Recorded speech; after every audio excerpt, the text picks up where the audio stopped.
हे guys, welcome back to my mini vlog. तर आज माझा मूड झालेला हेअर कलर करायचा बिकॉज माझे थोडेफार ग्रे हेअर्स आहेत. सो टचअपसाठी मी करणार होते. सो मी आज हे ऑर्डर केलेलं झेप्टोवरून पॅराडाईजचा बर्गंडी हेअर कलर. तर चला पटकन आपण हेअर कलर करायला चालू करूया. Let's go.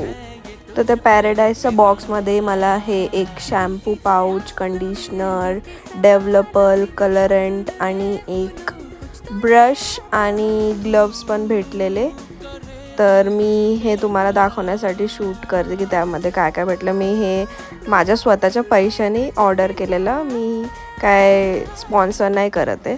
आणि माझ्या रिअल हेअरचा colour dark jet black colour आहे. सो त्यावर आहे ना जास्त दिसत नाही बर्गंडी, बट हे बघा माझ्या पूर्ण चेहऱ्याला आणि आंघोळच करून घेतली कलरने.